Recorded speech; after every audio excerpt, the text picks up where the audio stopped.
നമസ്കാരം. U S മാർക്കറ്റുകളെല്ലാം ഇന്നലെ നെഗറ്റീവായിട്ടാണ് close ചെയ്തത്. ഡൗ ജോൺസ് 0.34%, S&P 500 0.84%, നാസ്ഡാക്ക് 1.84% മൈനസിലാണ് ഇന്നലെ ക്ലോസ് ചെയ്തത്. അമേരിക്കയിൽ പൊതുവെ ഇറാനുമായിട്ടുള്ള സംഘർഷം, ഇറാൻ US സംഘർഷം മൂർച്ഛിക്കത്തില്ല എന്നുള്ള ഒരു വാർത്ത തൊട്ട് മുമ്പിലത്തെ ദിവസം ഉണ്ടായിരുന്നു. അത് വീണ്ടും അമേരിക്കയുടെ കപ്പലിന്റെ അടുത്ത്, അതായത് വാർഷിപ്പിന്റെ അടുത്ത് ഇറാന്റെ ഡ്രോൺ വെടിവെച്ചിരുന്നു. വീണ്ടും അപ്പോൾ എസ്കലേറ്റ് ചെയ്യുന്ന തരത്തിലുള്ള വാർത്തകളുണ്ട്. ഇത് അമേരിക്കൻ മാർക്കറ്റിനെ അത് മോശമായിട്ട് ബാധിച്ചിട്ടുണ്ട്.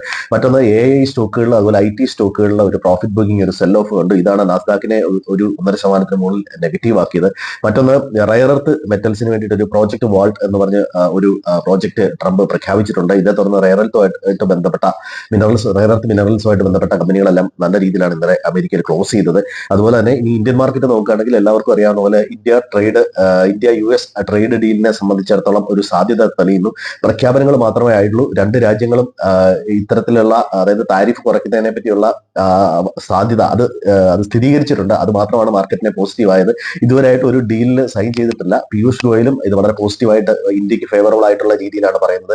താരിഫ് ഒന്നുമില്ലാതെ ചില പ്രോഡക്റ്റുകൾ, സെലക്ടഡ് പ്രോഡക്റ്റുകൾ അമേരിക്കയിലേക്ക് കയറ്റി അയക്കാം എന്നുള്ള തരത്തിലുള്ള വാർത്തകളൊക്കെ വരുന്നുണ്ട്. ഇതിനൊന്നും സ്ഥിരീകരണമായില്ല. ഡീല് കൃത്യമായിട്ട് സൈൻ ചെയ്തിട്ടില്ല എന്നുള്ള ഒരു കാര്യം ഓർക്കുക. ഇതേ സംബന്ധിച്ച് വരുന്ന പ്രഖ്യാപനങ്ങളൊക്കെ വീണ്ടും മാർക്കറ്റിനെ സംബന്ധിച്ചിടത്തോളം നിർണായകമാണ്. എങ്കിൽ ഇതുവരെയുള്ള ആക്ടിവിറ്റി പല സെക്ടറുകൾക്കും ഒക്കെ പോസിറ്റീവാണ്.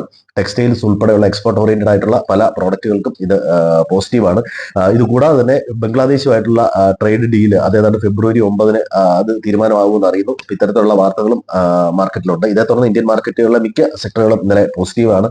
ഏഷ്യൻ മാർക്കറ്റുകളും ഇന്നലെ പോസിറ്റീവായിട്ടാണ് ക്ലോസ് ചെയ്തത്. ഇന്നിപ്പോൾ ഈ ഇറാൻ എസ്കലേഷനെ തുടർന്ന് ഒരു സെല്ലിംഗ് പ്രഷർ ഏഷ്യൻ മാർക്കറ്റുകളിലും അതുപോലെ ഗ്ലോബൽ മാർക്കറ്റുകളിലും നേരിടുന്നുണ്ട്. ഇന്ത്യൻ മാർക്കറ്റ് GNX നിഫ്റ്റി ഒരുപക്ഷെ ഇന്ന് ചെറിയൊരു ഗ്യാപ് ഡൗൺ ആയിട്ട് ഓപ്പൺ ചെയ്യാനാണ് സാധ്യത. അതുപോലെ തന്നെ ഗോൾഡ്മാൻ സാക്സ് 2026 ഇന്ത്യയുടെ GDP 6.9% ആയിട്ട് അപ്ഗ്രേഡ് ചെയ്തിട്ടുണ്ട്. അത് താരിഫ് കുറച്ചു എന്നുള്ള വാർത്തയെ തുടർന്നാണ്.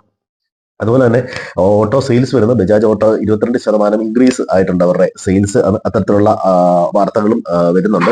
ഇനിയിപ്പം പ്രധാനമായിട്ടും ഇനി മാർക്കറ്റിന്റെ ഗതിയെ തീരുമാനിക്കുന്നത് ഈ എഗ്രിമെന്റിനെ സംബന്ധിച്ചിടത്തോളം ഇനി വരാനിരിക്കുന്ന ക്ലാരിറ്റി, അതുപോലെ റുപ്പി സ്ട്രെങ്തൻ ആവുന്നത്, വരുന്ന കമ്പനികളുടെ ഏണിങ്സുമാണ് ഇനി പ്രധാനമായിട്ടും മാർക്കറ്റിനെ സ്വാധീനിക്കുന്ന ഘടകം. ഇന്നലെ ഫോറിൻ ഇൻസ്റ്റിറ്റ്യൂഷൻസ് ബയേഴ്സ് ആയത് ഒരു പോസിറ്റീവാണ്. റുപ്പി സ്ട്രെങ്തൻ ചെയ്യുന്നതും ഒരു പോസിറ്റീവായിട്ട് നമുക്ക് വേണമെങ്കിൽ കണക്കാക്കാവുന്നതാണ്.